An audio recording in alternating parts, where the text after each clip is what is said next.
कल हमने देखा कि जैसे ए लिमिटेड ने बी लिमिटेड को एक्वायर किया और कंट्रोल पहले भी ए का था, जिन अभी भी उनका ही, तो कॉमन कंट्रोल ट्रांजेक्शन हो गया ये। तो बी की एसेट लाइबिलिटी यहां पर आएगी, तो वो ए की एसेट और लाइबिलिटी में जुड़ जाएगी। तो जब कंसोलिडेशन होगा, मतलब जब जुड़ेगा, मर्जर होगा, उनके कंबाइंड अकाउंट्स बनेंगे, तो ए की एसेट्स प्लस बी की एसेट्स, ए की लाइबिलिटी प्लस बी की लाइबिलिटी, ऐसे होगा। तो हम उसको कहेंगे कि the assets of and liabilities of transferor and transferee are aggregated, यही कहेंगे। ट्रांसफर और ट्रांसफरी की एसेट लाइबिलिटी एग्रीगेट हो गए। तो कॉमन कंट्रोल ट्रांजेक्शन में पूलिंग ऑफ इंटरेस्ट मेथड में रिजर्व भी तो आते हैं, तो ए के जो रिजर्व थे और बी के रिजर्व भी आ जाएंगे।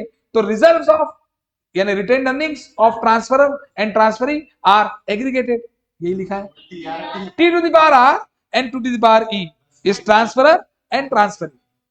अच्छा अच्छा, हाँ हाँ हाँ, नहीं ये मुझे लग गया था यही होगी, पर मैंने कहा पहले समझा देता हूँ फिर राज खोलू। ठीक है भाई, शॉर्ट नोट्स कई बार थोड़े से शॉर्ट होने भी चाहिए ना, इसलिए लिख देते हैं कई सारी। A oblique L is asset liability, ठीक है। और ये मैंने स्टूडेंट से ही सीखा है। मैं पहली बार घबरा गया था जीवन में, तो साइंस स्टूडेंट हूं ना, मुझे ये सब आदतें थी नहीं। तो मैंने पहली बार देखा DEP to the power N, D depreciation, ये फेवरेट है स्टूडेंट का, DEP to the power N. तो मेरे को बड़ा अच्छा लगा, मैथ स्टूडेंट था, तो मेरे को लगा चलो यहाँ पे भी कुछ पावर में लिख देते हैं। तो मैं भी लिखने लग गया। खैर ठीक है, तो बड़े आगे आज जरा मॉड्यूल भी दिखाएं आपको थोड़ा सा। यहाँ पर है, अभी कहाँ चला गया? हाँ ये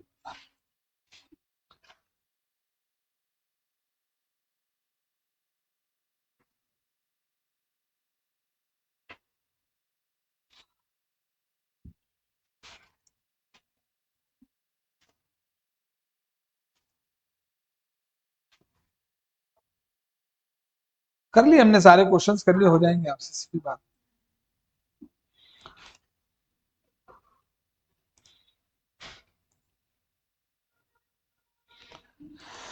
चलिए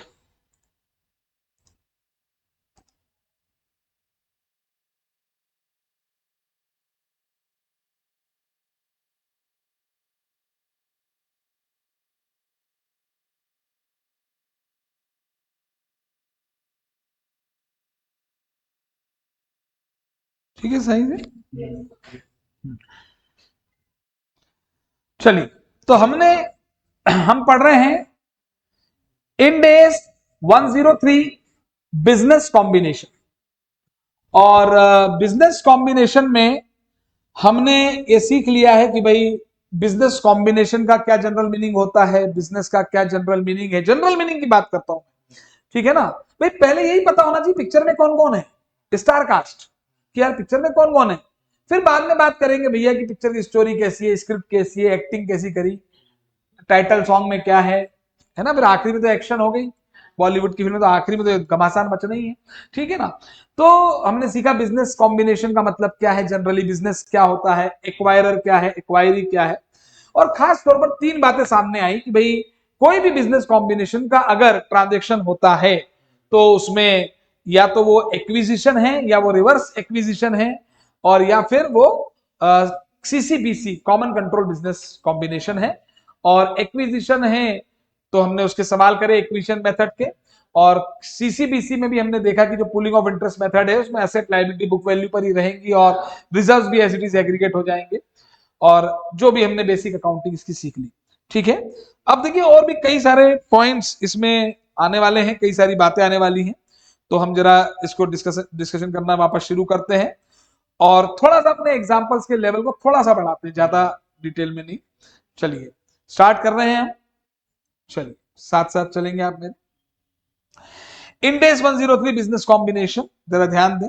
मेरे साथ साथ कैलकुलेशंस भी आप लोग करेंगे, कैलकुलेशंस आपको करनी चाहिए क्लास में, क्योंकि इट मे बी पॉसिबल कि कोई हमने कंसेप्ट एग्जांपल में हमने कोई अमाउंट गलत लिख दिया हो, है ना, क्योंकि मैं भी इंसान हूं, है ना। हाँ चलिए, तो अगेन हमारे कॉन्सेप्ट एग्जांपल हम लेना शुरू कर ले रहे हैं यहाँ पर।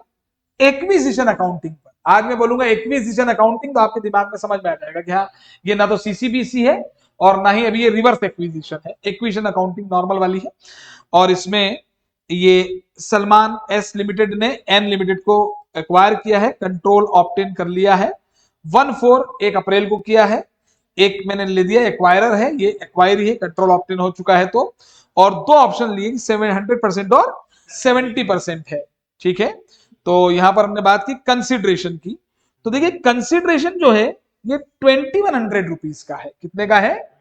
2100 का कंसिडरेशन है। ठीक है, और आज हमने यहाँ पे कुछ एक स्पेशल बात लिखी, directly attributable cost of acquisition. ठीक है, कोई 125 रुपए का खर्चा और हुआ है। तो अब आप सोचेंगे सर ये क्या हो गया भाई, अब जो भी बिजनेस कॉम्बिनेशन है, एक्विजिशन है, टेक ओवर है, ये सब एक लीगल प्रोसेस है। तो लीगल प्रोसेस है तो कोई ना कोई लीगल खर्चा भी लग सकता है। भाई आज मैं मशीनरी लेकर आता हूँ, केवल एक एसेट खरीदने की बात करता हूँ, तो मशीनरी खरीद के लाता हूँ, तो लाने में मेरे को खर्चा लगता है, इंस्टॉलेशन में खर्चा लगता है, ट्रांसपोर्टेशन, तो एक कॉस्ट होती है जिसको लाने, वो कॉस्ट इनकर करे बिना वो मशीन मेरे पास आएगी नहीं। सेम चीज गुड्स के लिए भी हो सकती थी कि हम गुड्स खरीदते हैं और उस कुछ खर्चा किए बिना वो गुड्स हमारे पास आएगा ही नहीं, जैसे कैरीज इनवर्ट हम समझते हैं। तो वैसे डायरेक्टली एट्रीब्यूटेबल कॉस्ट, मतलब ये कॉस्ट जरूरी थी इस ट्रांजेक्शन को अंजाम देने के लिए। ठीक है कि नहीं? अंजाम देने के लिए क्या जरूरी है? मकसद नहीं भूलना भाई। ठीक है, ध्यान रखना। तो directly attributable cost of acquisition है ये 125 की। हालांकि मैंने आपके समझ के लिए यहां लिख दिया चार्ज टू पीएनएल, लेकिन मैं पहले ही बता दूं कि यहां क्या अंतर हुआ। देखिए ध्यान दें, मशीनरी खरीदी 1 लाख रुपए की, 10,000 रुपए उसको लाने में लग गए, मशीनरी की कॉस्ट 1,10,000, वो 10,000 पीएनएल में नहीं जाएंगे। हम गुड्स लेकर आए 10,000 रुपए के, उसको लाने में कैरिज इनवर्ट लगा 1,000 का, तो वो कैरिज इनवर्ट भी हम ट्रेडिंग अकाउंट में लिखते थे, तो वो कॉस्ट के हिस्सा होता था, वो गुड्स 11,000 के हो गए। लेकिन अगर मैंने कोई बिजनेस खरीदा है 2100 रुपीज में, और बिजनेस कॉम्बिनेशन के लिए कोई डायरेक्टली एट्रीब्यूटेबल कॉस्ट लगी, मुझे मान लीजिए बिजनेस खरीदा 10,000 में और 1,000, तो बिजनेस कॉम्बिनेशन की जो कंसिडरेशन है मेरे लिए कितना होना चाहिए? 11,000। लेकिन नहीं, लेकिन मैंने यहाँ क्या लिखा? Charge to P&L. Charge to, जब मैं गुड्स खरीद रहा हूं, जब मैं एसेट खरीद रहा हूं, जब मैं गुड्स खरीद रहा हूं, जब मैं गुड्स एक्वायर कर रहा हूं या मैं एसेट एक्वायर कर रहा हूं, तो डायरेक्टली एट्रीब्यूटेबल कॉस्ट को मैं एसेट की कॉस्ट में जोड़ रहा हूं, उसे एक्सपेंस मानकर पीएनएल में नहीं ले जा रहा हूं। लेकिन जब बिजनेस कॉम्बिनेशन में वो डायरेक्टली एट्रीब्यूटेबल कॉस्ट आई, आज पहली बार आई, वो पहली बार, आज तो पहली बार ही आई ना, अरे हाँ है ना, तो वो पहली बार ही तो आई। और मैंने आज आपको बता दिया चार्ज टू पीएनएल, ताकि दिमाग में फिट हो जाए। इंडेक्स 103 कहता है कि बिजनेस कॉम्बिनेशन पर अगर कोई भी डायरेक्टली एट्रीब्यूटेबल कॉस्ट लगती है तो वो पीएनएल में ही जाएगी, क्योंकि लॉजिकल सी बात है कि वो हमें कंसिडरेशन के रूप में सामने वाले को तो देनी नहीं है भाई, वो बिजनेस कॉम्बिनेशन के लिए डायरेक्टली एट्रीब्यूटेबल कॉस्ट है, ठीक है ना, लेकिन वो कंसिडरेशन का पार्ट नहीं हो सकती, इसलिए उसको पीएनएल में डाल दिया गया इंडेक्स 103 के हिसाब से। तो ये तो बात आपको क्लियर है, खैर हम उसकी बात तो आगे करेंगे। ठीक है, अब सलमान और नोरा लिमिटेड जो है उनका एसएफएस तो बनना ही बनना है, और सलमान का सीएफएस भी बनना ही बनना है। पहली बार सीएफएस 103 से बनना ही बनना है, और उसके आगे के सीएफएस 110 से बनेंगे ही बनेंगे, क्योंकि हमारी जिंदगी में अब यही चलने वाला है, सीएफएस सीएफएस सीएफएस। अब आप और हम मिलकर क्या करने वाले हैं? कंसोलिडेटेड फाइनेंशियल स्टेटमेंट, चाहे वो इंडेक्स 103 हो और आगे 110 है, और ये दोनों इंडेक्स बड़े साइज में भी बड़े हैं, टाइम भी बहुत लगेगा, तो बहुत दिनों तक यही बातें चलती रहेगी। ठीक है, तो ये करना है हमें। ठीक है, अब मैं यहां पर आपको बैलेंस शीट दे रहा हूं। आज थोड़ा सा हमने बैलेंस शीट का फॉर्मेट बना के सवाल लिया है, नहीं तो अभी तक तो नेट एसेट देते हैं, तो धीरे धीरे हम आगे बढ़ने वाले हैं। अच्छा देखिए, सलमान है, नोरा है, नोरा है, सर नोरा का डबल रोल है? नहीं नहीं, मैंने केवल बैलेंस शीट के लिए तो बुक वैल्यू चाहिए थी, तो in PP intangible assets, other assets है, इसमें कैश भी आ गया, कैश एंड कैश इक्विवेलेंट भी आ गए हैं, और ये मैंने एक्वायरर की भी बैलेंस शीट की एसेट्स दे दी आपको, और एक्वायरी की भी दे दी आपको। तो ये एसेट है, इक्विटी, रिजर्व्स, अदर लायबिलिटीज, ये सारे फिगर्स बड़े सिंपली आपको दे रखे हैं। ठीक है, अब चूंकि हमें पता है कि ये ना तो रिवर्स इक्वेशन, तो भी हमने अकाउंटिंग पढ़ी नहीं है, रिवर्स इक्वेशन का हमने सिर्फ मतलब सीखा है। ठीक है, और सीसीबीसी में फेयर वैल्यू की जरूरत नहीं होती, हमने ये बात की थी। तो हम जानते हैं कि नॉर्मल एक्विजिशन में जब एक्वायर एज पर इंडेक्स 103, जब एक्वायरर एक्वायरी की बुक्स को अपने आप में मर्ज करेगा, कंसोलिडेट करेगा, तो एसेट लायबिलिटी फेयर वैल्यू पर आएंगी, इसलिए हमने आपको यहाँ पर इनकी एसेट्स की फेयर वैल्यू दे रखी है। ये अदर एसेट्स में इसकी फेयर वैल्यू नहीं दे रखी है, ठीक है ना, नॉट गिवन। लेकिन एक बात ध्यान रखें, इसमें अगर कैश और कैश इक्विवेलेंट है तो नॉर्मली उसकी फेयर वैल्यू वही होगी। 100 रुपए कैश है तो उसकी फेयर वैल्यू भी 100 रुपए होगी। हालांकि मैं तो नहीं मानता ऐसा जरूरी है। हाँ, आपने यही पढ़ा होगा कि नहीं नहीं अगर 1000 रुपए तो 1000 रुपए ही है। लेकिन मैं बोलता हूँ भाई वो 500 के 2 नोट है ना। ये वो चलो 2000 रुपए तो एक ही नोट था, तो मोदी जी ने नोट ही बंद कर दिया, तो वो वैल्यू 2000 थोड़ी देगी उसकी। अब नोट बदलवाने जाओगे उसी टाइम पीरियड में चले गए तो 2000 मिलेंगे, लेकिन हो सकता है 2000 से कम मिले। और चलो मैं तो कहता हूँ 500 रुपए थे हमारे पास, 500 रुपए थे, हाँ है ना, वो नोट फटा हुआ था, फटे हुए नोट जो है 250 में गया, होता है ना, बैंक वाले लेते हैं कम, तो फेयर वैल्यू उसकी भी अलग हो सकती है। इसलिए आप इस बात को समझेंगे, आप साइंस नहीं पढ़ रहे हैं, आप पढ़ रहे हैं अकाउंट्स, कॉमर्स। कॉमर्स चलता है बिजनेस से, बिजनेस चलता है लोगों से, लोग में यहाँ कुछ भी हो सकता है। इसलिए अपने माइंड को बढ़ाइए। हालांकि कभी आता ही नहीं है ऐसा, कैश की वैल्यू वही ले लेते हैं, हमें भी पता है। ठीक है, तो ये बात हो गई। अब मैं यहाँ पर मैंने एक छोटा सा ऐसे पटाखा फोड़ा हुआ है यहाँ पर। ठीक है, कई स्टूडेंट्स इंडेस 12 पढ़ चुके हैं, किसी ने नहीं पढ़ा हो शायद, किसी को ध्यान नहीं हो। इंडेस 12 क्या होता है? Deferred tax asset, deferred tax liability. तो उसमें इंडेस 12 में deferred tax asset, deferred tax liability कैसे कैलकुलेट होती है? एसेट का कैरिंग, एसेट लायबिलिटी का कैरिंग अमाउंट और फेयर वैल्यू टैक्स बेस और कैरिंग अमाउंट का डिफरेंस होता है, आया ना। और कैरिंग अमाउंट और टैक्स बेस का डिफरेंस होता है। और इंडेस 12 जिन्होंने नहीं पढ़ा है वो तो ध्यान ही ना दे इस बात को, जिन्होंने पढ़ लिया है, जिनको याद है तो दिमाग में रखें कि भाई जब बिजनेस कॉम्बिनेशन होता है all asset debit to liability, तो हम कैरिंग जो फेयर वैल्यू 100 रुपए की एसेट 120 की हो गई, तो उसका जो 20 रुपए का भी है तो डिटेल क्रिएट होता है, बिजनेस कॉम्बिनेशन होता है। पर अभी अभी मैं जानता हूं कि कई लोगों को ध्यान नहीं होगा, कुछ लोगों ने तो पढ़ा ही नहीं होगा, कुछ लोग मुझे घूरेंगे ये क्या बदतमीजियां चल रही हैं, है ना। तो इसलिए है नहीं वो कोई दिक्कत ही नहीं, एज 12 तो था ही ना, इनकम टैक्स। खैर अपन छोड़े उसको, इसीलिए तो मैंने, इसीलिए तो मैं सब ध्यान रखता हूं, है ना। नाउ फॉर नाउ इग्नोर, अभी अपन को कोई टैक्स इफेक्ट की बात ही नहीं करना, है ना। अच्छा होना मैं, अच्छा होना मैं, हाँ फिर देखो मैंने इग्नोर करा दिया कि कोई है ही नहीं जीवन में, है ना। ये अपन मान लेते हैं हिंदुस्तान दुबई जैसा हो गया, no tax, no tax country. हालांकि ऐसा ये तो सपने की बातें हैं, है ना। अब तो ठीक है। इसलिए अच्छा एक बात और, मैं यहाँ ये लाइन लिखते ही नहीं तो आपका ध्यान ही नहीं जा रहा था, इतने दिनों से कहाँ गया था? अरे इतने दिनों से सवाल चल रहे हैं, कहाँ गया था आपका ध्यान? ध्यान जाता भी नहीं है ना। आगे जाकर ऐसे सवाल भी आएंगे जिसमें हम डिटेल की बातें करेंगे। खैर, तो ये हो गया साहब, बहुत अच्छी बात है, बहुत ही अच्छा लग रहा है, बहुत ही अच्छा महसूस हो रहा है कि नहीं। कल आप एब्सेंट थे, हाँ विशेष, हाँ ऑनलाइन तो थे, मतलब प्रत्यक्ष रूप से नहीं थे, अप्रत्यक्ष रूप से थे। ठीक है, अच्छी बात है, कई सारे स्टूडेंट्स, ये ऑनलाइन में बढ़िया काम है, ऑफलाइन ऑनलाइन में कभी भी नहीं, है कि नहीं। ऐसा मेरे साथ भी होना चाहिए, मैं भी किसी दिन ऑनलाइन नहीं लूंगा, हो सकता है ना। चलो आगे बढ़ते हैं, चलो तो आगे बढ़े। तो हमें एक्वायरर और एक्वायरी की बैलेंस शीट दे रखी है, मतलब एसेट लायबिलिटी इक्विटी की बुक वैल्यूज दे रखी, और एक्वायरी की फेयर वैल्यू भी दे रखी है एसेट और लायबिलिटीज की, है ना। मेरा पहला क्वेश्चन हमने ये बोला कि भाई आपको निकाली नेट एसेट्स एक्वायरी, एक्वायरी की, ठीक है। तो ऑब्वियसली किस पे निकलेगी? फेयर वैल्यू पर। तो बुक वैल्यू पे भी निकाल सकता हूं, पर जब मुझे इंडेक्स 103 लगाना है, एक्विजिशन मेथड लगाना है, तो मुझे फेयर वैल्यू ही चाहिए, हाँ या ना, सही है ना, मुझे फेयर वैल्यू ही चाहिए। तो फेयर वैल्यू हमने यहां पर देखी 800 प्लस 430, इसकी नॉट गिवन है तो 200 ही ले लूंगा, 800 प्लस 430 प्लस 200 माइनस इसकी लाइबिलिटी की वैल्यू मैंने देखी 120, तो चेक करें, कैलकुलेट करते चले, 1310 is the net asset of acquiree at fair value. अब कंट्रोलिंग इंटरेस्ट के दो केस बन गए, मैंने कहा था भाई 100% ले लिया तो एनसीआई 0 हो जाएगा, और अगर 70% लिया तो एनसीआई 30% हो जाएगा, ठीक है।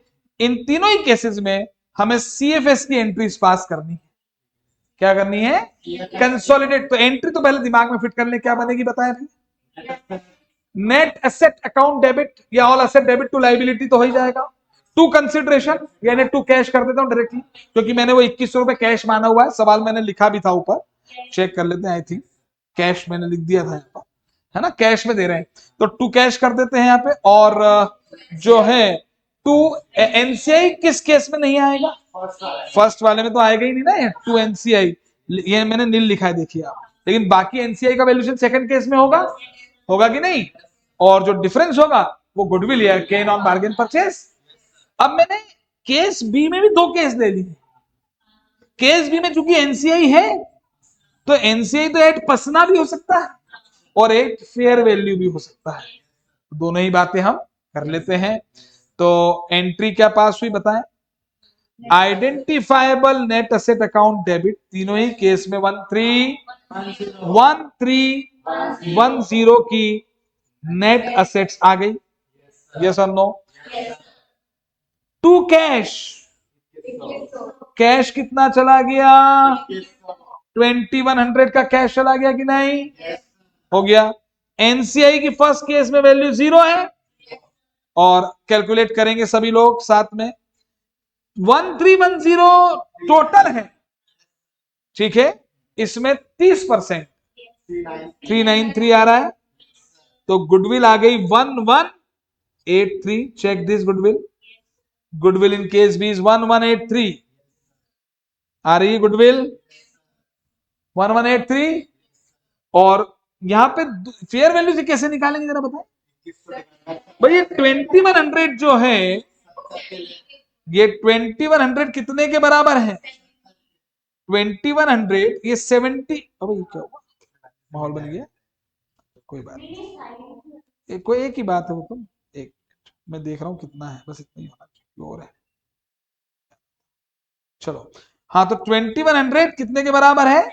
70 के बराबर है, तो 30 के बराबर उसकी वैल्यू। 900 वैल्यू आ गई, 900 रुपए इसकी वैल्यू आ जाती है, तो ये 900, तो फिर गुडविल का वैल्यूएशन अलग हो जाएगा। गुडविल का वैल्यूएशन 1690 हो जाएगा। Is this clear?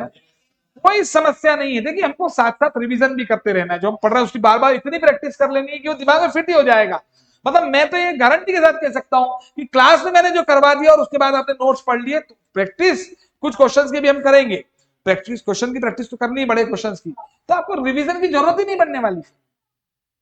जब विजन इतना क्लियर होगा तो रिवीजन करना ही नहीं पड़ेगा। ठीक है ना? ठीक है, आ रही बात समझ में?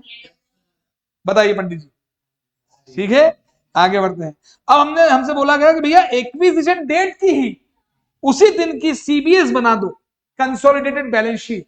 तो ये पहली कंसोलिडेशन बैलेंस शीट है, ये 103 के हिसाब से बन जाएगी। बताइए इसमें क्या क्या आएगा? प्रॉपर्टी प्लांट एंड इक्विपमेंट 1000 और 800 फेयर वैल्यू पे आएगी ना भाई। सलमान की बुक तो वही रहेगी। हाँ, सलमान की भी अगर 1000 की 1200 दी होती तो फिर कोई दूसरा इंडेक्स नहीं, जरूरी नहीं है। आप कॉस्ट मॉडल पे चल रहे हैं। जो इंडेक्स 16 है प्रॉपर्टी प्लांट एंड इक्विपमेंट, जो कि बचपन में AS10 था, पीपी फिक्स एसेट्स का, तो AS10 जो था उसमें आप रिवैल्यूएशन तो कर ही सकते हो ना। तो 1000 रुपए की एसेट अगर 1200 की हो गई, आप कॉस्ट मॉडल पे चल रहे तो रहने दो, वहां दोनों मॉडल अलाउड होते हैं, कॉस्ट मॉडल और रिवैल्यूएशन मॉडल। तो जरूरी नहीं कि अपनी एसेट को फेयर वैल्यू पे लेकर आए, इट्स नॉट नेसेसरी। तो 1000 प्लस 800, 500 प्लस 430, लेकिन वो 500 प्लस 430 इंटेंजिबल्स है, तो उसमें गुडविल भी तो और जुड़ेगी जो ऑलरेडी थी 790। देखिए ये 500 प्लस 430 तो थी, लेकिन तीनों ही केस में गुडविल 790, यहाँ 1183 गुडविल, यहाँ 690 गुडविल। और याद है आपको मैंने बताया था फेयर वैल्यू मेथड में वो गुडविल फुल गुडविल आती है और यहाँ पार्शियल गुडविल आती है। यहाँ आप एनसीआई का 30% हटा ही देते हो। पसना में आप क्या करते हो? आपने नेट एसेट डेबिट की 100 रुपए पे मार और 30 रुपए एनसीआई हटा दी, तो आपने 70 को डेबिट किया और 70 को कंसिडरेशन से कंपेयर कर रहे हो, तो गुडविल वो केवल आपने जो एक्स्ट्रा अपने लिए दिए वो आया है, और फेयर वैल्यू में फिर वो टोटल पे आती है ना। तो ये भी हम पढ़ चुके हैं, याद हो तो full goodwill, partial goodwill. Partial goodwill हमेशा कब होगी? पसना में। और फुल गुडविल कब शो होगी? इंक्लूड एनसीआई का शेयर ऑफ गुडविल भी शो होता है इसमें फेयर वैल्यू। ठीक है, तो यहां पर ये 790 500 हो गया और यहाँ 1690 आ गया। गुडविल अलग से डिस्क्लोज हुई, सेपरेटली डिस्क्लोज कर दिया हमने यहाँ पर अभी। हालांकि अभी हम बिल्कुल एग्जैक्ट, मैं थोड़ा सा देखिए पहली बार फॉर्मेट पे आया हूं, ठीक है ना। धीरे धीरे हम एग्जैक्ट करेंगे, जब मेन क्वेश्चंस करेंगे, एग्जामिनेशन के क्वेश्चंस करेंगे, लेंथी क्वेश्चंस करेंगे, तो फिर प्रॉपर बैलेंस शीट भी हम बनाएंगे, क्लास में बनानी चाहिए, है ना, क्योंकि पेपर का नाम अकाउंट्स नहीं है, it is financial reporting. Reporting मतलब रिपोर्ट, रिपोर्ट मतलब ऑडिट रिपोर्ट मान लें, रिपोर्ट, तो it should be in format. Number उसके हैं कि आप कैसे डिस्क्लोज करते हैं। अदर एसेट्स में क्या क्या आ जाएगा भाई? जो दोनों की एसेट्स है वो आ जाएंगी, माइनस कैश जाएगा टू कैश, तो अदर एसेट्स कम हो जाएंगी यहाँ पे। ठीक है, तो अदर एसेट्स का जो फिगर आया कितना है, 600 रुपए आ गया। ठीक है कि नहीं, यहाँ गुडविल कितनी थी, हो गया इतना। ठीक है, तो पीपी तीनों ही केसेस में कितना है, 1800 का पीपी है। और लाइबिलिटीज में देखिए, अदर लाइबिलिटीज 520, तो ये तीनों ही केस में 520 रहेगी, है कि नहीं। नॉन कंट्रोलिंग इंटरेस्ट पहले केस में नहीं है, बाकी में बताइए कितना आया था, 393, तो यहाँ 393 का यहाँ पे 900 का आ गया। हमने एक्वायरर की बैलेंस शीट बना दी दोनों केसेस में, और दूसरे केस में चूंकि एनसीआई है तो उसमें पसना में बैलेंस शीट अलग शो होगी और फेयर वैल्यू में अलग शो होगी। Is this clear?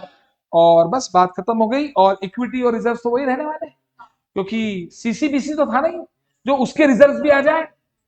सीसीबीसी होगा तो उसके रिजर्व भी आते फिर, लेकिन वो तो है नहीं, तो रिजर्व भी इसके ही रहेंगे और कैपिटल भी इसकी रहेगी। कैपिटल क्यों नहीं बढ़ी, क्योंकि इसने कोई कैपिटल इशू ही नहीं की, इसने कंसिडरेशन में कैश दे दिया, वरना इसकी कैपिटल बढ़ जाती। और शेयर अगर नई कैपिटल अगर प्रीमियम पे इश्यू होती तो अदर इक्विटी भी बढ़ जाती। हम ऐसे केस कर चुके। ठीक है, नहीं है ना, पीएनएल में चला जाएगा ना।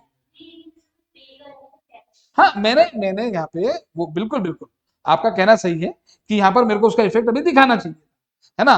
तो यहाँ पर इस बात को ऐसे समझे, मेरा पर्पस समझे, मैंने इसके लिए मैंने क्यों दिया उसका रीजन है।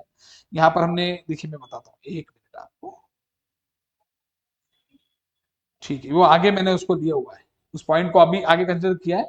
अब यहाँ पर ध्यान देना है, यहाँ पर एक तो ये चलता थोड़ा लेट है ना, मिट जाएगा, मिट गया।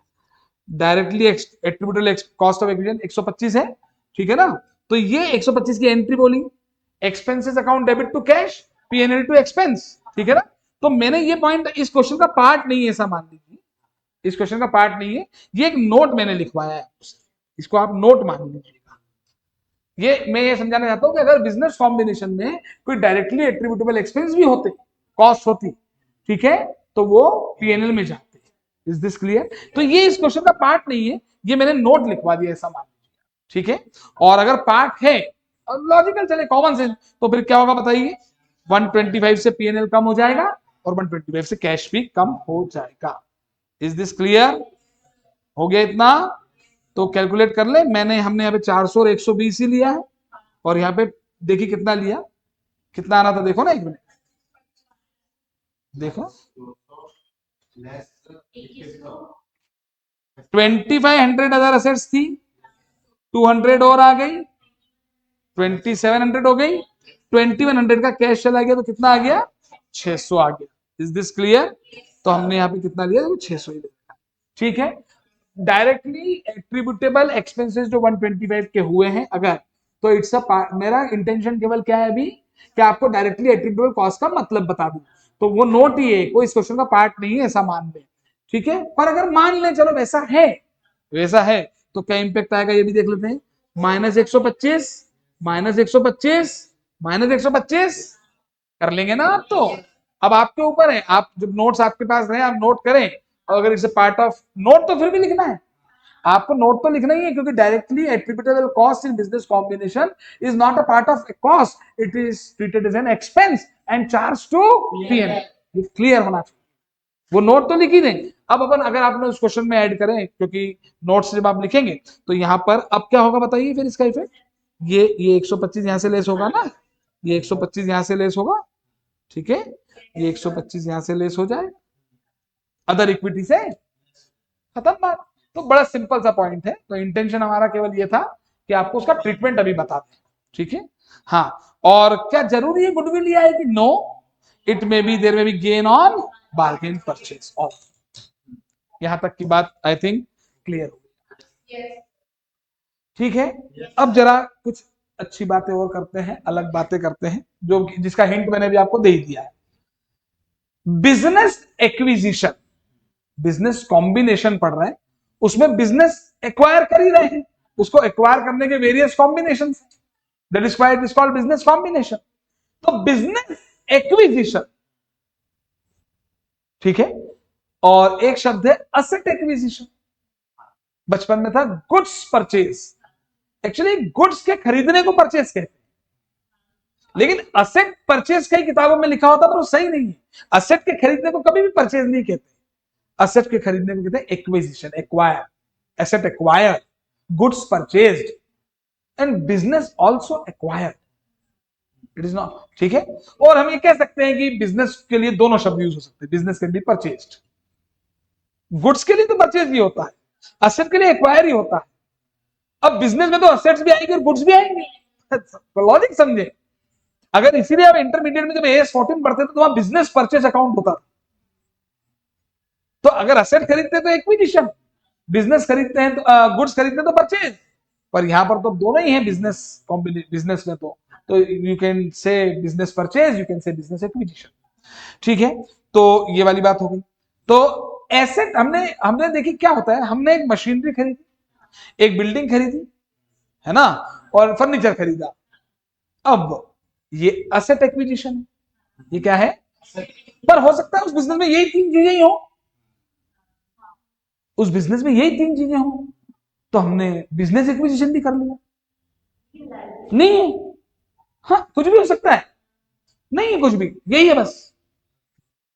बिजनेस में लाइबिलिटी नहीं है, मान लीजिए कोई आउटसाइड लाइबिलिटी नहीं, सब चुका के बैठे हैं, और तीन ही एसेट है और बस वो खरीद ली, तो business acquire is equal to asset acquisition. खरीद तो लिया पूरा, उसका सब कुछ ले लिया तो आगे बैलेंस शीट में इधर एसेट है उधर कैपिटल, बात खत्म होगी, हो सकता है ना। पर मेरा यह कहना है क्या business acquisition is always asset acquisition?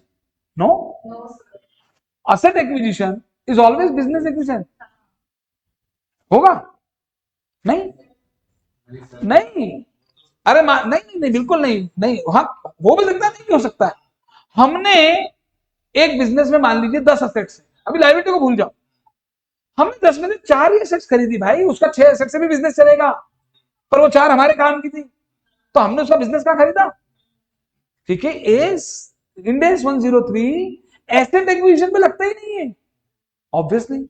अगर मैं इंटेंजिबल एसेट खरीदूंगा तो इंड एस से दूसरा लगेगा, इंड एस 38 एस 26 था इंटेंजिबल्स पर, टेंजिबल्स लूंगा इंड एस 16, इन्वेस्टमेंट प्रॉपर्टी है तो इंड एस 40, समझ रहे हैं। End S 103 applicable asset acquisition पे नहीं होगा, वो बिजनेस एक्विजिशन पे ही होगा, ठीक है। मैं एक एग्जांपल है असेट एक्विजिशन का ले रहा, end S 103 not applicable,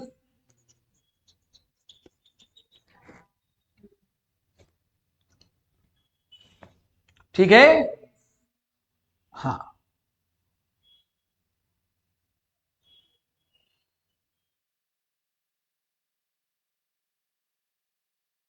sir अगर एक कंपनी ने दूसरी कंपनी की अगर सारी एसेट्स खरीद ली हो तो भी 103 नहीं लगेगा?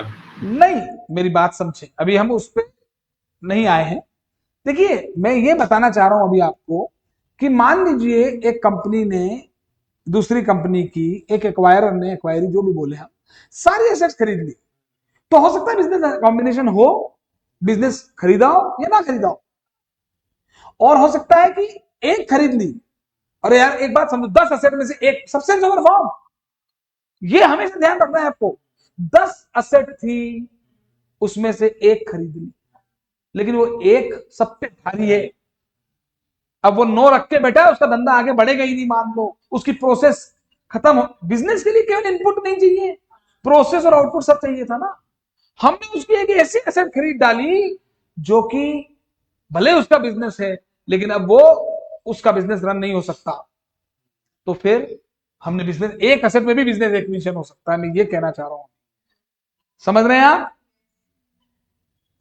Yes sir. हाँ, तो अभी तो इसके एग्जांपल्स, अभी और केसेस हम करेंगे कि भाई मैं आपको केसेस बताऊंगा, अभी ऐसे कुछ एग्जांपल्स हम लेंगे क्लास में, आगे बता रहा हूं क्या लेंगे, कि मैं आपको बोलूंगा ऐसा ऐसा ऐसा है, बताओ ये बिजनेस है कि नहीं, तो फिर आप सोचेंगे हाँ सर ये बिजनेस है ना, बताओ ये बिजनेस है कि नहीं, तो हो सकता है कि बिजनेस ना हो, ठीक है, कुछ भी हो सकता है, समझ रहे हैं बात को। हो सकता है मैं किसी बिजनेस की 10 एसेट खरीद लूं, 10 में से 9 एसेट खरीद लूं, तो भी हो सकता है बिजनेस एक्विजिशन हो, और हो सकता है ना हो, और हो सकता है एक ही खरीदूं तो भी बिजनेस एक्विजिशन हो, कुछ भी, इवन हमें तो डिसाइड करना पड़ेगा, हमें डिसाइड करना पड़ेगा। मतलब ये डिसीजन मेकिंग के क्वेश्चन अलग है। ऐसे क्वेश्चन भी आ सकते हैं कि आपको डिसाइड करना पड़े whether it is business acquisition और एसेट एक्विजिशन। मैं भी उस पर आ ही नहीं रहा हूं, मैं भी उस पर आ रहा हूं कि आपको अंतर समझाऊं कि हाँ भैया, बिजनेस एक्विजिशन एक अलग चीज है और एसेट एक्विजिशन एक अलग चीज है ना। तो अगर एसेट एक्विजिशन है तो अकाउंटिंग कैसे होगी, और बिजनेस एक्विजिशन है तो अकाउंटिंग कैसे होगी, हम उस पर बात कर रहे हैं। पर वो एनालिसिस बेस्ड जो क्वेश्चन है, समझ रहे हैं कि बताओ ये बिजनेस एक्विजिशन है कि एसेट एक्विजिशन है, तो ये ऐसे क्वेश्चन हम अभी डिसीजन मेकिंग वाले थोड़ा रुक के करेंगे। अभी तो सवाल में दिया है कि ये बिजनेस एक्विजिशन, अभी तो सवाल में दिया है कि एसेट एक्विजिशन, इसलिए लफड़ा नहीं। क्या बात समझ में आ गई? हाँ जी, हाँ।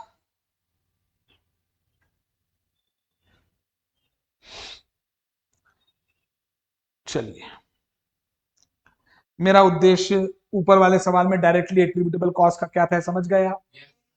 क्योंकि मैंने अब यहां पे मैं उसकी अकाउंटिंग सिखाने वाला, अब आपको समझ में आ गई होगी कि मैंने कुछ खरीदा है, अगर वो बिजनेस एक्विजिशन है तो 1000 रुपए पीएनएल में जाएंगे, और अगर वो असेट एक्विजिशन है तो फिर तो असेट की कॉस्ट जुड़ जाएगा। ये आपको समझ में आ गई बात? बस मेरा वो ऊपर 125 रुपए का वो इंटेंशन था, नीचे वाली जो बैलेंस शीट थी उसमें उसका इंपैक्ट नहीं दिया था। फिर भी अगर आप देना चाहेंगे तो मैंने बता दिया क्या करना है।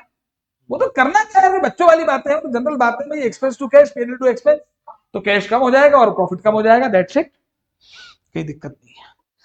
भैया ये कोई नोरा है, 39,000 रुपीज में पेमेंट किया है, ये 100% एक्वाइजिशन कर लिया है। लैंड इसकी, इनकी अदर पीपी, लैंड भी है, अदर पीपी है, इंटेंजिबल्स है, ठीक है। और ये तो रिपीट हो गया, और इक्विटी वही पूरी है, 5 और 4 9 1 10 10,000 की इक्विटी, 16 18 25 25,000 की, ठीक है ना, वो 25,000 के, ठीक है। अब मैं अभी इस पर चर्चा नहीं कर रहा हूँ कि बिजनेस एक्विजिशन है कि एसेट एक्विजिशन, ठीक है। सवाल देखो, अभी उस चर्चा में अगर जाओगे तो कंफ्यूजन क्रिएट होगा। पहले अकाउंटिंग कॉन्सेप्ट सीखे कि भाई हमें अकाउंटिंग कैसे करनी है। हालांकि मैंने आपको जनरल रूल बता रखा है, और मैं 50 एग्जाम्पल कराऊंगा, लेकिन उसका आंसर एक ही तरीके से आएगा, सब्सटेंस ओवर फॉर्म। किससे आएगा?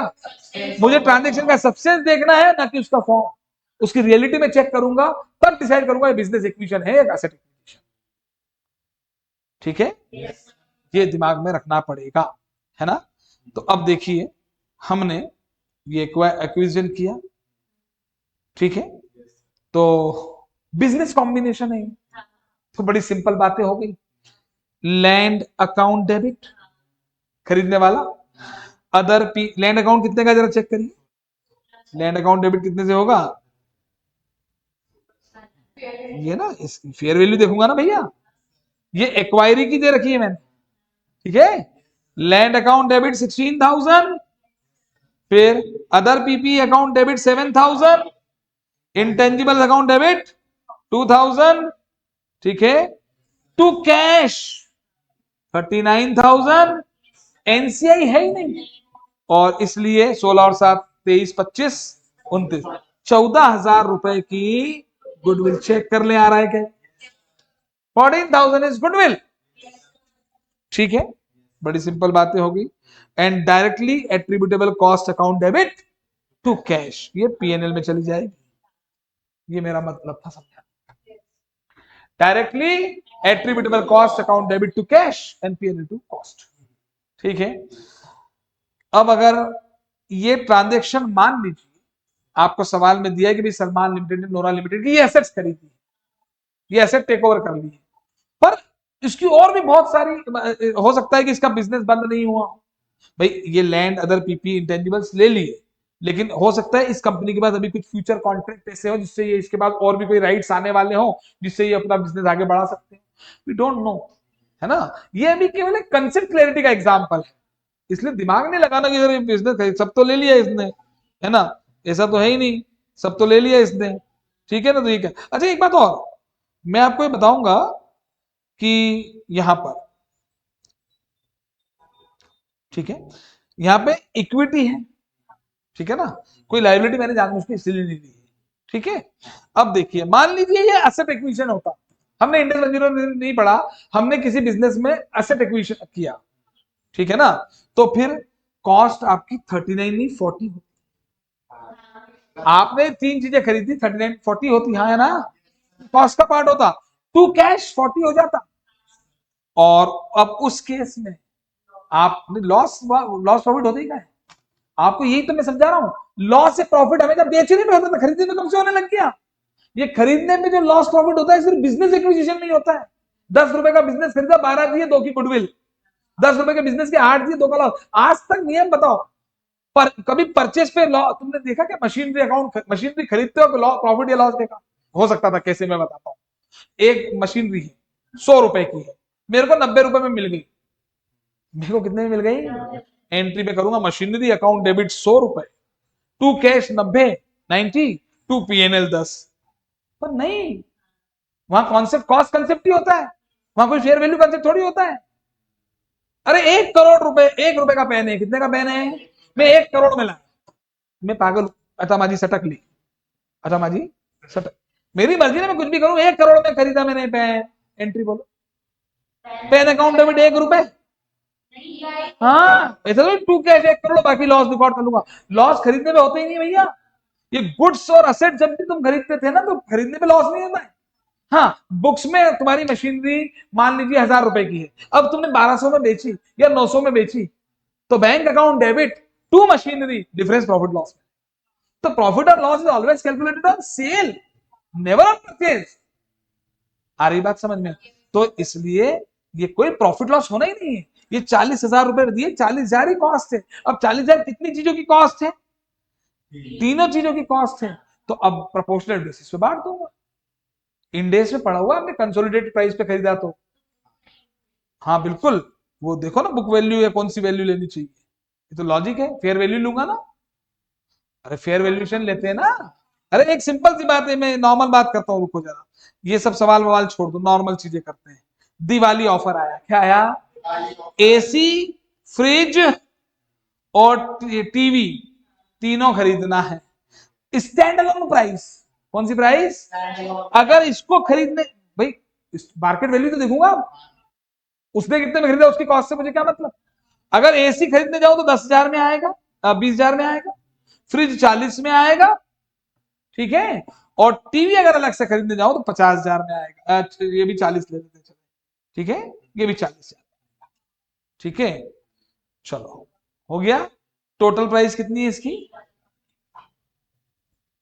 हो गया, अलग अलग ले तो, लेकिन हमें तो आया दिवाली का ऑफर कॉम्बो, क्या आया, कॉम्बो ऑफर दिवाली वालों 75,000 में तीनों, 75,000 में कंसोल, तो इंडेक्स 16 में ये प्रोविजन है भाई, assets PP acquired and consolidated price, तो इसको अब हमें एंट्री तो क्या कॉम्बो ऐसे ना, combo account debit to cash, balance sheet में एसेट आ रही कॉम्बो, ऐसा थोड़ी होगा, AC debit, fridge debit, TV debit to cash, to supplier, supplier to cash, तो ये जाएगा कितना मेरे पास कॉम्बो, है कि नहीं, अब इस 75 को ही तो बांटूंगा मैं, 75 को तीनों में प्रोपोर्शनेट करना है कि नहीं मुझे, इंटू इंटू, हाँ 20/100, 40/100, 40 मतलब मैं आपको इंडेक्स 103 के साथ पढ़ा रहा था, तो इसे डाउट है कुछ हो रहा है, जबकि तो मालूम, ये तो मैं तो कह रहा हूँ इंडेक्स 16 में भी नहीं पढ़ा होता, तो भी कॉमन सेंस है।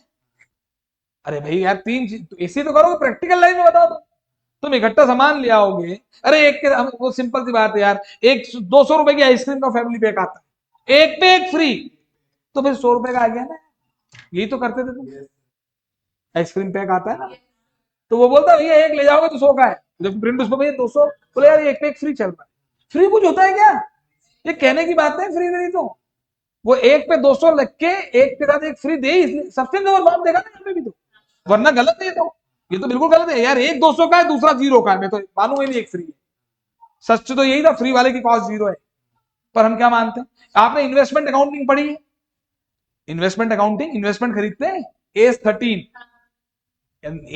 चलो मैं सिंपल बात करता हूं, 1000 शेयर खरीदे 12 रुपए के, 12,000 इक्विटी शेयर, फिर हमने 500 शेयर खरीदे 15 रुपए में, 7500, सेम कंपनी हो गया, तो अब हम क्या बोलेंगे भैया, 19,500, 19,500 शेयर है हमारे पास, 1,500 शेयर है, एवरेज प्राइस आ जाएगी, आएगी ना, एवरेज प्राइस निकालते हैं। तो भैया एक आइसक्रीम का डब्बा 200 रुपए का है, एक 0 का है, तो इसमें क्या का एवरेज? एवरेज तो मैं तो घटिया चीज मानता हूँ, एवरेज सबसे बकवास चीज दुनिया की। तो एवरेज प्रैक्टिकल है ही नहीं। एवरेज क्या होता है? केवल एक सीरीज को रिप्रेजेंट करता है वो। ये कोई बात हुई क्या यार? बताओ कनिका, ये कोई बात हुई एवरेज? फॉर एग्जाम्पल, मैंने 10 डोसे खा ली, 10 डोसे खा गया, कनिका ने एक खाया, कितना खाया? मैं क्या बोल रहा हूँ, आने देते देते 5.5 खाए, बोले हट 5.5 खाएगा, बोले आपने 10 खाए सर। तो एवरेज पे रिप्रेजेंटेशन है वो तो केवल। याद हो गया यार, एक की हाइट 6 फीट, एक की हाइट 2 फीट, दोनों की एवरेज हाइट 8 फीट, टोटल हो गया 8। बोले आने देते जब 4 फीट है, 2 फीट वाला तो खुश है, 8 वाला घबरा, 6 फीट वाला घबरा जाएगा कि मेरी कम होगी, है ना? तो ये कोई बात थोड़ी होती। पर एवरेजिंग करते हैं, यहां एवरेजिंग क्यों करना है? सब्सटेंस ओवर फॉर्म, कि कुछ भी वैसे फ्री होता नहीं है, एक्चुअली बिजनेस की बात चल रही ना, इसलिए एवरेजिंग नहीं करना चाहिए। एवरेजिंग मतलब नहीं है सबसे, नहीं, एवरेजिंग करने के लिए सब्सटेंस ओवर फॉर्म, एवरेजिंग करना चाहिए। क्यों करना चाहिए? फ्री कुछ होता ही नहीं। वो 100 रुपए का ही था, वो 100 रुपए में दोनों दोनों देना चाहता होगा, लेकिन जानबूझ के इसको 200 करके इसको 0 कर दिया उसने, क्योंकि व्यापार कर रहा है, इसलिए व्यापार में एवरेजिंग अलाउड है, होना भी चाहिए। तो कहने का मेरा मतलब सिर्फ ये है कि यहां पर क्या होगा भैया, सब्सटेंस ओवर फॉर्म। हालांकि लिखा नहीं है कि बार बार, पर हर चीज के पीछे का लॉजिक आप देखेंगे तो वही होगा कि हमें इसको, ये इनकी फेयर वैल्यूज क्या थी, ये थी, तो टोटल 25,000 थी, 16 प्लस 7 प्लस 2 25,000, तो टोटल हम 40,000 रुपए जो पे कर रहे हैं, 39 plus 4 1 directly attributable cost is a part of cost of asset. तो 39,000, 40,000 हो गया, 40,000 इंटू 16/25 इंटू 7/25 इंटू 2/25, कितना आ रहा है? 25,600 का तो लैंड हो गया, अदर पीपी 11,200 की हो गई, और 3,200 का इंटेंजिबल हो गई। मन में एक ही डाउट बच जाता है कि सर एक बात बताओ ना सर, जब आपने इस बिजनेस में 3 ही एसेट थी, आपने तीनों ही तो खरीद ली आपने, तो ये बिजनेस एक्विजिशन है। लेकिन मैंने क्या कहा कि हमें, हमारा डिस्कशन वो है नहीं, हम तो ये बोलना चाह रहे हैं कि एक्विजिशन हुआ, क्या हुआ? कई बार ऐसे केस आएंगे कि बिजनेस एक्विजिशन है, ठीक है, कई बार ऐसा होगा नहीं साहब वो तो सिर्फ असेट एक्विजिशन है, बिजनेस एक्विजिशन नहीं है। अरे क्या हो गया जो आपने अभी लैंड और ये सब खरीद लिया तो, ठीक है, क्या ये कंपनी का एग्जिस्टेंस खत्म हो गया जरूरी है? कहाँ हुआ अभी? अभी क्वेश्चन में तो यही लिखा था ना, ठीक है ना? अरे शेयर ही तो खरीदे जाके, ठीक है, अभी एग्जिस्टेंस खत्म थोड़ी हुआ। एग्जिस्टेंस अगर खत्म नहीं हुआ तो हो सकता है नए शेयर इशू कर दे, नई एसेट्स ले ले, कुछ भी हो सकता है। क्या जरूरी है? नहीं यार बॉस, ऐसा नहीं होता। कई बार इंसानों का भी दिवाला निकल जाता है, सड़क पे आ जाते हैं, फिर उठ जाते हैं, उनको खत्म नहीं मान सकते। तो आपका ये कहना कि नहीं सर सारी एसेट खरीदनी तो एसेट एक्विजिशन तो है ही, पर अब चूंकि सारी खरीदनी से बिजनेस एक्विजिशन, ऐसा नहीं, ठीक है। ये हमारे लिए चर्चा का अलग विषय होगा क्लास में, हम करेंगे ऐसे एनालिसिस वाले क्वेश्चन की, बताओ चलो ये खरीदा, अब बताओ ये क्या है, तो हो सकता है वो बिजनेस इक्वेशन हो सकता है वो सिर्फ एसेट इक्वेशन हो। अभी तो मैंने एक सवाल दिया कि भाई अगर ये सवाल है और ये बिजनेस इक्वेशन है तो कैसे अकाउंटिंग होगी, 103 लग जाएगा, और एसेट इक्वेशन तो आपको मालूम होना चाहिए। तो ये डिफरेंस हमें क्लियर होना चाहिए। क्लियर है क्या? चलो ठीक, आगे बढ़ते हैं, समय है भी हमारे पास। अब हम आ रहे हैं, जरा इधर ध्यान दें, ये सब छोड़े, स्टेप एक्विजिशन किस पे आ रहे हैं? आज का जो हमारा टॉपिक है, लिखना अभी नहीं है आपको, स्टेप एक्विजिशन है। स्टेप एक्विजिशन, ठीक है, इसको हम बोल सकते हैं एक्विजिशन इन पार्ट्स। एक कंपनी है ए लिमिटेड, एक कंपनी है बी लिमिटेड। ए ने बी के पहले 30% शेयर खरीदे, फिर 40% शेयर खरीदे 6 महीने बाद, ठीक है। बताइए कंट्रोल कब आया? 6 महीने बाद। तो एक्वायरर ए लिमिटेड कब बना? 6 महीने बाद, ठीक है। तो एक्विजिशन तो हुआ, एक्विजिशन तो 70% भी माना जाएगा, लेकिन इस 70 में एक साथ नहीं हुआ, स्टेप बाय स्टेप हुआ। स्टेप 1 भी हो सकता है और स्टेप 10 भी हो सकते हैं, है ना? तो ये या इसको हम ऐसे बोले, ए लिमिटेड एक कंपनी है, इसने 70% शेयर ले रखे, बी लिमिटेड की। ये क्या स्टेप एक्विजिशन है? एस ए, यस, यहां तो है एस ए, नो, हाँ है ना। एक और केस बना लेते हैं, ए लिमिटेड ने मान लीजिए पहले 60% शेयर ले रखे थे, फिर 10% शेयर ले लिए बी लिमिटेड। अब बताइए, again not same acquisition, acquisition तो पहले ही था। समझ रहे बात को? स्टेप एक्विजिशन का मतलब समझ में आया? ऐसा नहीं दो दो आ गए या तीन आ गए तो स्टेप हो जाएगा, नो। स्टेप एक्विजिशन का मतलब यह है कि जो कंट्रोल आया ना, जब कंट्रोल जब आया वो पहली बार में नहीं, कंट्रोल आने के लिए मिनिमम दूसरी बार आपको एक्वायर करना पड़ा, दैट इज स्टेप एक्विजिशन। ठीक है, तो भैया अगर पहले 30% था, बाद में 40 हुआ, तो यहां तो 70 हो गया। यहां जिस दिन ये हुआ, मान लो ये बात थी 1 अप्रैल X1 की, ये बात है 1 अप्रैल X2 की, तो इंडेस 103 पहली बार 1 अप्रैल X2 को ही तो लगेगा, क्योंकि ये ए लिमिटेड एक्वायर कब बना? X2 को। एक्वायरिंग बी लिमिटेड कब बनी? X2 को। तो यहां पे तो ये कोई था ही नहीं ना ऐसा रिश्ता, तो पहली बार इंडेस 103 यही लगेगा। इसलिए एडी का महत्व होता है। AD is not a date, it is an acquisition date, and acquisition date is a date on which acquirer obtains control over acquiring. इसको हम डोआ भी बोल सकते हैं, date of acquisition. General word है पर एक्विजिशन डेट इंडेस का वर्ड है। क्या ये बात क्लियर हुई? अब मेरी बात को ध्यान समझें, थोड़ा सा यहां पर हमें कुछ बातें करनी होगी दूसरे इंडेस की, है ना। जब केवल 30% था, तो हम ये मान के चल रहे हैं कि 50% तक कंट्रोल नहीं है अभी तक के सभी एग्जांपल्स में, तो यहां कंट्रोल नहीं था, कंट्रोल नहीं था, लेकिन 20% है उससे ज्यादा है, तो ये इन्फ्लुएंस था। ठीक है, हम क्या बोलते हैं इसको? एसोसिएट्स, क्या बोलते हैं? तो अब मान लीजिए ए लिमिटेड ने बी लिमिटेड के 30% शेयर ले रखे, तो ए लिमिटेड क्या हो गया? इन्वेस्टर। क्या हो गया? और बी लिमिटेड उसका क्या हो गया? ये लिखना नहीं है, अभी हम इंडेस 28 भी पढ़ेंगे तो सब चीजें आ जाएंगी। मैं हम जो है समय अपने को वेस्ट नहीं करना, बड़े धीरे धीरे लिखने में बहुत टाइम वेस्ट होता है उसमें, मैंने देखा है क्लासेस में बहुत टाइम वेस्ट किया जाता है स्टूडेंट्स। मुझे बड़ा आश्चर्य होता है, मैं जनरल बातें भी कई बार करता हूँ स्टूडेंट्स के साथ, कि जैसे मान लीजिए कि जैसे पीपीई है हम पढ़ रहे हैं, अब AS10 कई स्टूडेंट इंटर में पढ़ ही लेते हैं, और इंडेस 16 ऑलमोस्ट सेम है। इंटर में मान लीजिए हमने उसमें 5 घंटे दिए थे, चूंकि फाइनल है तो क्वेश्चंस करने में जो है ज्यादा टाइम दे नहीं है, पर यार ये जो 5 घंटे थे इसको तो हम 1 घंटे में समेट सकते थे ना, या 2 में समेट सकते थे ना। फाइनल के नाम पे उल्टा हो रहा था, 5 मिनट में इसको और डिटेल में पढ़ेंगे, और डिटेल में क्या पढ़ लोगे तुम? अरे भैया मैं तो कहता हूँ ये छोड़ो, इतनी अकाउंटिंग तो हमको आती है ना, क्या असेट इनिशियल रिकॉग्निशन कॉस्ट पे ही होगा, बैलेंस शीट डेट पे कैरिंग अमाउंट आएगा, वो cost as depreciation minus impairment ही आएगा, रिवैल्यूएशन मॉडल क्या होता है पता रहता है। तो हमें कोशिश करनी चाहिए अपना समय बचाने की। हाँ, समय जितना ज्यादा देना है तो नई चीजों में दो ना, नए नए क्वेश्चंस में दो। खैर, तो ए लिमिट हम करेंगे तो ज्यादा लिखना नहीं है, मतलब मैं थोड़ा सा विरोध करता हूँ बहुत ज्यादा लिखने का, है ना। और ऐसा नहीं कि क्लास में मैं फिर बार बार कह रहा हूं, ऐसा नहीं कि नहीं लिखना है, कॉन्सेप्ट चीजें को समझ ले, उसके बाद तो प्रैक्टिस तो करनी ही करनी है। ठीक है, तो यहाँ पे हम आगे बढ़ रहे हैं, यहाँ पे ध्यान देंगे। तो ये हो गया। अब मान लीजिए 30% शेयर खरीदे, मान लो बी लिमिटेड के 1 लाख शेयर से, है ना, और 30,000 शेयर खरीद लिए, है ना। अब ये 30,000 शेयर मान लेते हैं खरीदे 5 लाख रुपए में, कितने में खरीदे? एंट्री बोलो, ए लिमिटेड क्या एंट्री करेगा?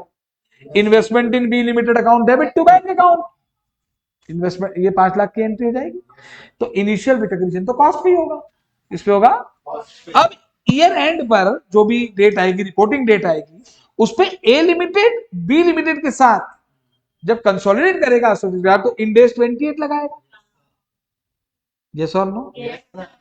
तो इंडेस 28 कहता है कि कंसोलिडेटेड फाइनेंशियल स्टेटमेंट में, अब बात सिर्फ कंट्रोल की नहीं हो रही, अब सिर्फ एसोसिएट की हो रही है। इंडेस 28 क्या कहता है कि कंसोलिडेटेड फाइनेंशियल स्टेटमेंट में जब आप एसोसिएट में जो आपने इन्वेस्टमेंट किया जब वो शो करोगे ना, तो वो इक्विटी मेथड से करोगे। किससे मेथड से करोगे? Equity method. डरा रहे हैं, है ना? चलो अपन इस बात को छोड़ते हैं, हटाओ, है ना? अब देखो, मैं बड़ी सिंपल सी बात बोलता हूं आपसे, बहुत सिंपल सिंपल बातें हम कर रहे हैं। बात को समझना, केवल कॉन्सेप्चुअली समझना, बहुत सिंपल होती है हर चीज, है ना? हाँ, पार्टनरशिप पढ़ते थे बचपन में। मिस्टर ए पार्टनर है, मिस्टर ए पार्टनर है एक फर्म में। इन्होंने 1 लाख रुपए बिजनेस को दिए, एंट्री बोलो। बिजनेस में लगाए तो एंट्री होगी कैश टू कैपिटल। हाँ, वही कैश टू कैपिटल। बिजनेस के लिए जो कैपिटल है वो बिजनेसमैन के लिए इन्वेस्टमेंट है, तो investment account debit to cash. एक ही बुक्स वो पढ़ाते नहीं थे हमको पार्टनरशिप, हमसे केवल फर्म की बुक्स की एंट्री आती थी, पर पार्टनर की बुक की एंट्री भी तो होगी। मान लो ये 100 रुपए थे, 100 रुपए थे, ठीक है? अब आगे बढ़ते हैं, ठीक है? इंटरेस्ट ऑन कैपिटल क्या है? 10 रुपए आएगा, तो वो हमें पार्टनर को देना है। तो इंटरेस्ट ऑन कैपिटल फर्म के लिए एक्सपेंस जैसा है, बढ़ गया डेबिट, और ये पीएनएल एप्रोप्रिएशन में चला जाता था। अरे हाँ, है ना? 10 रुपए, और पार्टनर को ही देना है तो उसको कैश थोड़ी देंगे, उसकी कैपिटल बढ़ा देंगे। उसकी कैपिटल, भाई हमें तुम्हें 100 रुपए देने थे, अब 10 रुपए और देने, 110 देने, तो टू कैपिटल 10 रुपए। हाँ, है ना? तो भाई साहब क्या एंट्री करेंगे? टू इंटरेस्ट ऑन कैपिटल, तो इंटरेस्ट ऑन इन्वेस्टमेंट, ये तो इसकी इनकम है तो पीएनएल में जाएगी। 10 रुपए इनकम क्रेडिट, और इसके तो इन्वेस्टमेंट बढ़ गए ना, तो बताओ इन्वेस्टमेंट कितने के हो गए? 100। अब मान लो फर्म ने जो है 50 रुपए कमाए, 2 पार्टनर थे तो 25 रुपए इसको भी मिलेंगे, तो एंट्री बोलो। नहीं, यहां पे फर्म की बुक्स में, फर्म की बुक्स में एंट्री बोले, हाँ, PNL account debit, PNL account debit to capital.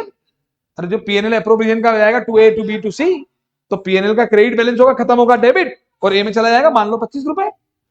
तो इसके इन्वेस्टमेंट बढ़ के, इन्वेस्टमेंट डेबिट 25 रुपए to share of profit, share of profit 25 रुपए।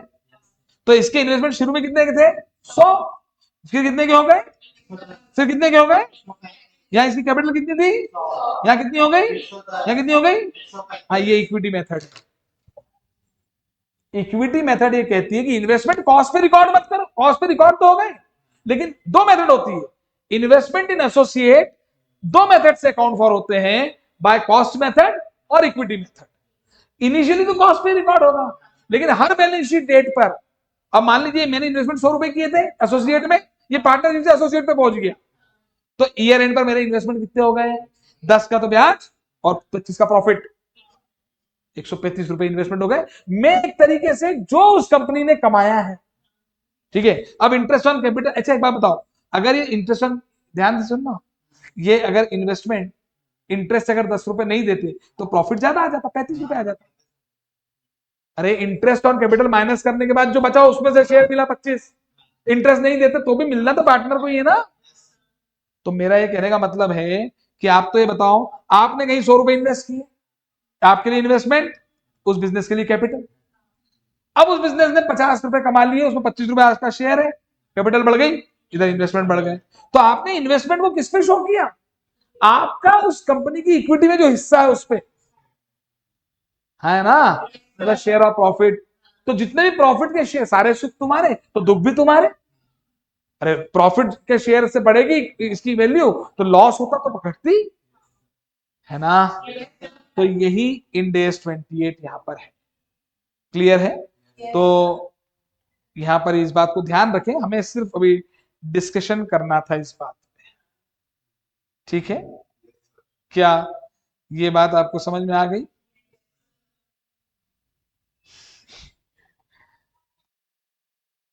स्टेप इक्वेशन पे हम आ गए। बताइए, कोई दिक्कत है इसमें? ठीक, एक एग्जाम्पल अपनी कॉपी में लिखेंगे,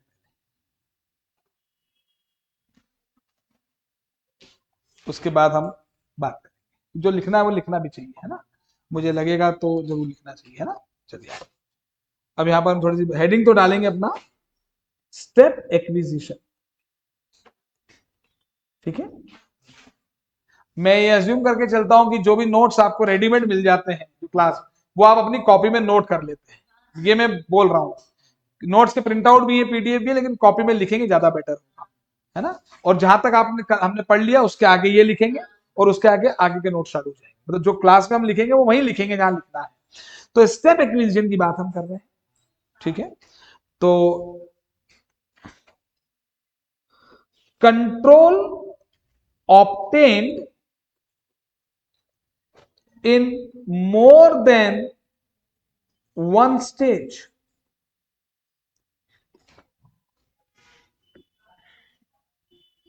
Control obtained in more than one stage.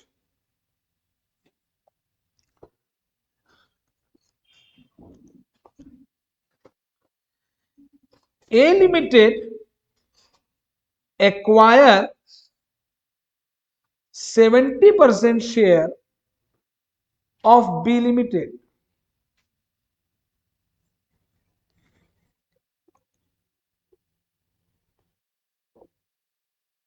यहां मैं लिख देता हूं ऑब्टेन कंट्रोल।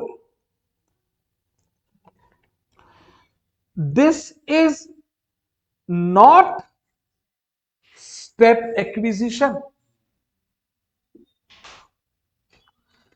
ठीक है ना, तो लिखना भी होता है तो बाद में लिखना चाहिए, पहले समझा दो। वो क्या होता है, समझाते समझाते भी लिखते हैं तो वो बड़ा ध्यान भटकता है। अब आपके कॉन्सेप्ट समझ में आ गए तो अब आपको और क्लियर हो जाएगा। ठीक है, अब यहां पर आते हैं, A Limited acquires 60% shares of B Limited and after some time 10% shares of B Limited further acquired. Oh boy, बताइए क्या होगा? This is not step acquisition, क्योंकि कंट्रोल तो पहली बार में ही आ गया ना, पहली नजर में ही। ठीक है, फर्स्ट साइट, नजरें मिली दिल धड़का, मेरी धड़कन ने कहा, है ना। बिल्कुल गलत बोल रहा हूं क्या? हाँ, ये तो पहली बार में कंट्रोल आ गया भाई। लेकिन ए लिमिटेड एक्वायर्स जो है 40% शेयर्स ऑफ बी लिमिटेड, तो यहां तो लिख दे नो कंट्रोल। ठीक है, ये क्यों लिखना पड़ रहा मुझे नो कंट्रोल? पुरानी डेफिनेशन होती तो मुझे नहीं लिखना पड़ता, 50 तक कंट्रोल है ही कहां। लेकिन अब सब्सटेंस ओवर फॉर्म का जमाना है, तो ऐसे एनालिसिस वाले क्वेश्चन भी आएंगे कि बताओ ऐसा ऐसा सिचुएशन हुआ इतने, जैसे मैंने एक एग्जांपल दे दिया ना कि एक कंपनी में मान लीजिए मेरे 30% शेयर है, 45-45% शेयर है, और बाकी 55% शेयर 55 बहुत सारे लोगों के पास है, बिखरे हुए लोग हैं सारे। और मुझे मालूम है, गारंटी है कि मालूम जीवन में कभी आएंगे ही नहीं साथ में ये मिलके, और मैं जब भी मीटिंग होगी तो मैं ही पहुंचूंगा और मैं जो चाहूंगा वो हो जाएगा। ठीक है, तो असली बात तो यही है ना। आप कह रहे हो कि मैं बॉस हूं, कोई सुन ही नहीं रहा आपकी। आप बॉस होते हैं, कई बॉस ऐसे भी होते हैं। मैं आपको बता रहा हूं ना कि जैसे मेरी क्लास होती है, मैं पढ़ा रहा हूं, मेरी क्लास है, मेरे सर अगर अभी आ जाएंगे ना 1 मिनट में, भाई जीवन में टीचर का भी तो इम्पैक्ट होता है कई बार, और कई बार टीचर का सिर्फ इन्फ्लुएंस होता है, और कई बार टीचर का कंट्रोल भी होता है। हमारे टीचर का तो हम पे कंट्रोल है भाई साहब। अगर मेरे सर जिनसे मैं पढ़ा हूं, अगर वो मेरे को अभी आज बोल दें ये सब छोड़ दो, कूद जाओ यहां से, तो शायद मैं कूद जाऊं। मतलब मेरे दिमाग में आ जाएगा, डरूंगा वो अलग, मैं नहीं कूदूंगा तो डर की वजह से, इच्छा है मेरी कूदने की, सर ने बोला है, बात खत्म। जैसे आज की तारीख में देखें, जैसे आप स्टूडेंट हैं, तो अभी आपके पापा मम्मी का आप पे कंट्रोल है। अपन भारत के बच्चे हैं ना, इसलिए। विदेशों में तो हाउ डेयर यू डैड, हाँ हाँ, विदेशों में तो जरा सा मार दे अगर कोई तो पुलिस केस और हो जाता है पेरेंट्स। हाउ डेयर यू, और अपन हाउ डेयर यू बोलते टांगे तोड़ दें अपन। आप लोग इस जनरेशन में तो फिर भी थोड़ी काम है, बहुत लाड़ से पलते हैं। और मैं तो ज्वाइंट फैमिली में पला बड़ा हूं भैया। ज्वाइंट फैमिली का जो बच्चा होता है सबसे पीटता है, आते थे कोई भी मार देता है। चाचा का मूड खराब है, चाचा कूट गए, हाँ हाँ, और उसमें बोल और नहीं सकते। पापा को बोले चाची तो है, चाचा तो मार सकते हैं, चाचा तो मार सकते हैं, पापा भी मार सकते हैं, दादाजी भी मार सकते हैं, तो क्या हम क्या मंदिर के घंटे हैं जो आएगा वो बचा के चला जाएगा। ज्वाइंट फैमिली में A limited acquired 40% shares of B limited, no control, and after some time 30% shares of B limited further acquired। अब पहली बार में ऐसा नहीं हुआ भैया, पहले कंट्रोल नहीं था, पर 40 से 30 आते ही ये क्या हो गया,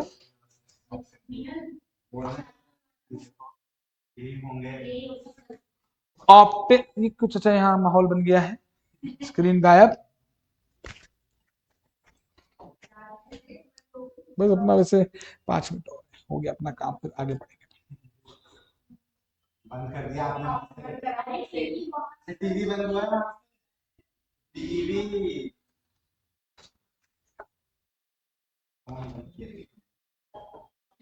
ऑनलाइन में जो स्टूडेंट हैं, आपका वो डाउट क्लियर हुआ बिजनेस एक्विजिशन और एसेट एक्विजिशन वाला?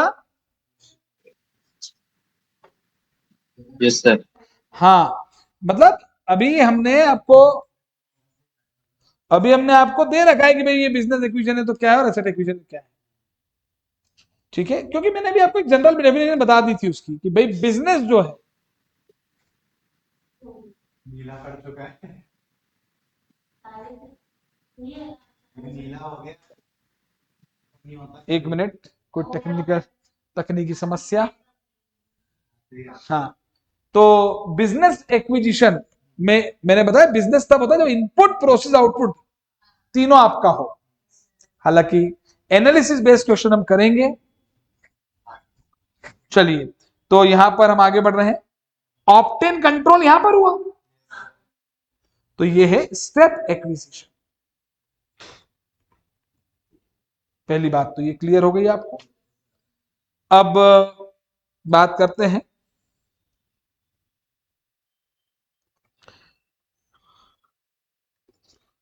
यहां, स्टेप एक्विजिशन क्लियर हो गया आपको। अब इसमें पहले एक बात करेंगे कि जो है लिखें, हेडिंग डालना investment in associates, investment in associates. तो A Limited acquires 30% shares of B Limited at ₹3 lakh. तो ए लिमिटेड का जब सेपरेट फाइनेंशियल स्टेटमेंट बनेगा एसएफएस, तो उस हिसाब से एंट्री बोलेंगे क्या होगी, investment in B limited account debit to bank account ₹3 lakh.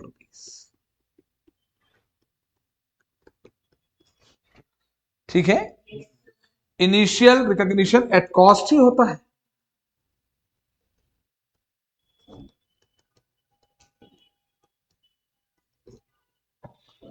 ठीक है,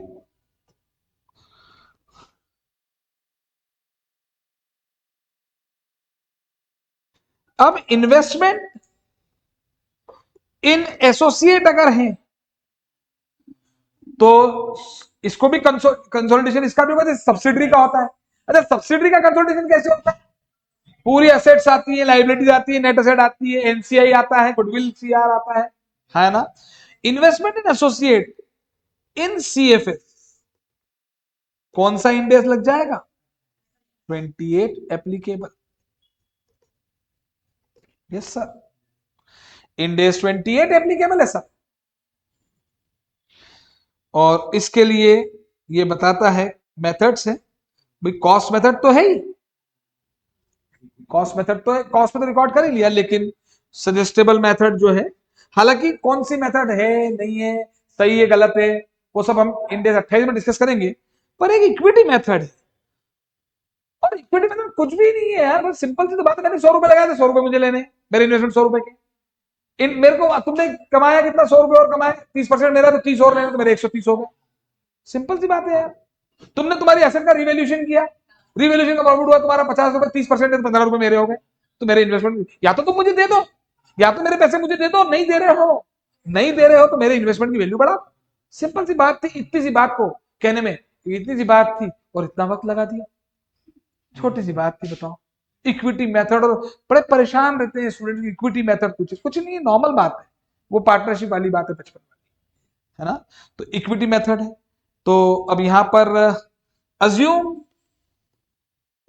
during the year B limited earn ₹2 lakh, तो शेयर ऑफ ए बताइए। अच्छा, इस 3 लाख में 2 लाख में तो मान लो 50,000 डिविडेंड दे दिया होता, तो 15,000 का डिविडेंड इसको मिल गया होता 30% से, तो वो हट ही जाता, वो तो मिल ही गया आपको। तो शेयर ऑफ ए लिमिटेड मान लेते हैं 60,000, मान क्या लेते हैं, आएगी 30% लिया था ना मैंने ऊपर।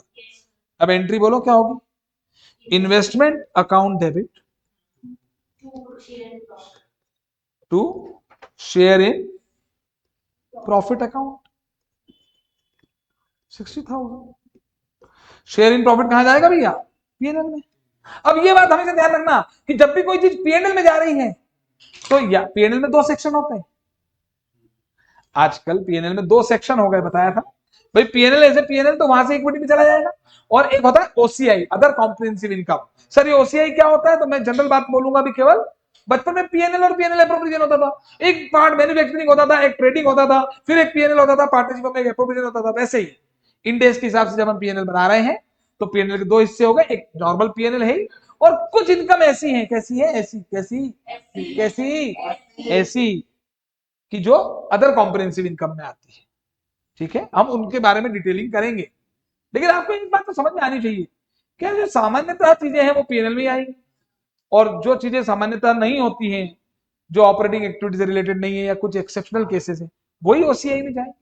अच्छा, आज एक राज और खोल देता कि पीएनएल के 2 हिस्से बता दिए थे, एक तो पीएनएल पार्ट सेक्शन होता है, एक ओसीआई होता है। ओसीआई में भी 2 पार्ट होते हैं, हाँ, रिक्लासिफाइड और नॉट रिक्लासिफाइड।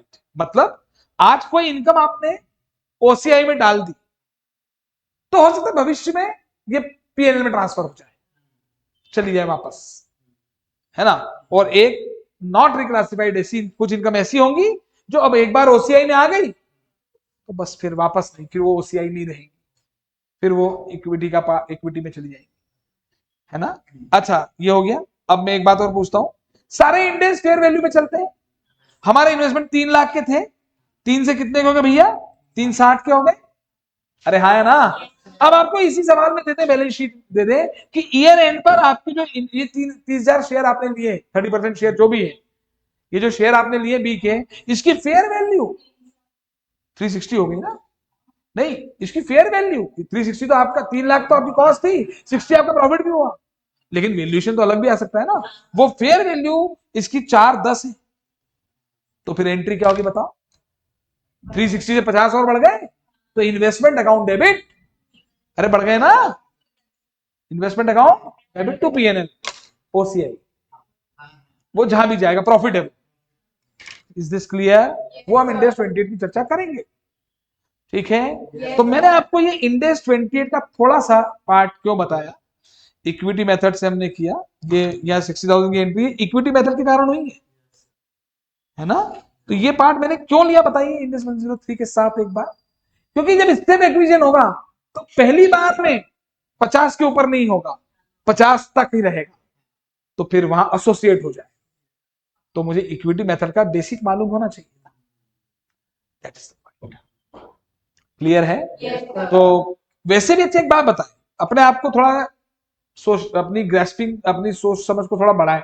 भाई मैं यहाँ पे इंडेक्स 28 नहीं लिखूंगा, क्या फर्क पड़ जाएगा इस, ये कुछ नहीं लिखूंगा, कोई नई बात है, पार्टनरशिप में यही तो करते थे, इन्वेस्टमेंट 3 लाख जो है, पहले 3 लाख के थे, उसने 2 लाख कमाए, 30% मेरा है तो 60,000, तो मेरे इन्वेस्टमेंट की वर्थ 360 होगी। इसमें कौन सी मेथड है और कौन सा इंडिया से क्या नाटक लगा रखा है, जरूरत नहीं है उसकी। Keep it simple Charlie, keep it simple. ठीक है, 4 चीजें होती है अकाउंट्स में, असेट, लायबिलिटी, इनकम और एक्सपेंस। 5वीं मिले तो बता देना। आजकल बोलते हो इक्विटी होती, तो इट्स अ पार्ट, मतलब वैसे इक्विटी और लायबिलिटी अलग है, लेकिन वो हैविंग ए क्रेडिट इफेक्ट है ना। ट्रीटमेंट दो ही होने, डेबिट और क्रेडिट, और जगह भी दो ही है फाइनली, पीएनएल और बैलेंस शीट, बस बेसिक बात ये है। लेकिन बहुत सारी चीजें आपको सीखनी, बैलेंस शीट का प्रेजेंटेशन कैसे होगा, पीएनएल कैसे बनेगा, पीएनएल में ओसीआई में क्या क्या आएगा, ओसीआई में कुछ चीजें जो बाद में पीएनएल में जा सकती है वो क्या होगी, वो सारी चीजें हमें धीरे धीरे हम देखेंगे। ठीक है, अभी हमारा कॉन्सेंट्रेशन है इंड AS 103 बिजनेस कॉम्बिनेशन। ठीक है, चलिए, तो बस काफी है, टाटा कर लें। चलो, और बताए, मत जाने लाइफ।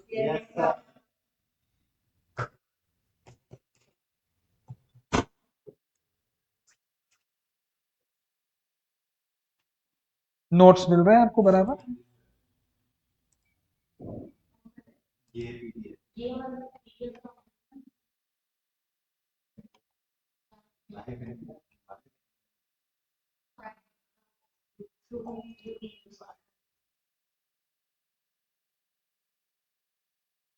आगे नहीं चलना है आपको, ठीक है ना, जितना पढ़ा दिया उतना ही करें, आगे आपको नहीं करना चाहिए, क्योंकि अननेसेसरी जैसे आप आगे कर भी लोगे, नोट्स तो इतने रीडेबल फॉर्म में कि आपको कोई दिक्कत 99% कॉन्सेप्ट क्लियर होने के बाद आएगी ही नहीं।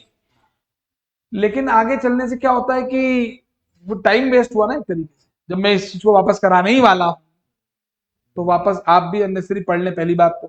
और दूसरी बात फिर क्या होता है, मान लो आगे पढ़ लिया आपने और कुछ गलत समझ लिया, तो वो करेक्ट समझाने में मेरी दिक्कत आ जाती है ना भाई। जिसको जीवन में क्या होता है, जैसे जिसको कुछ नहीं आता है उसको समझाना आसान है, या जिसको सब कुछ आता है उसको भी समझाना आसान है, लेकिन जिसको कुछ कुछ होता है, मतलब कुछ कुछ आता है, उसको समझाना थोड़ा मुश्किल हो जाता है। ठीक है, खैर कोई मुश्किल वैसे कुछ नहीं, सब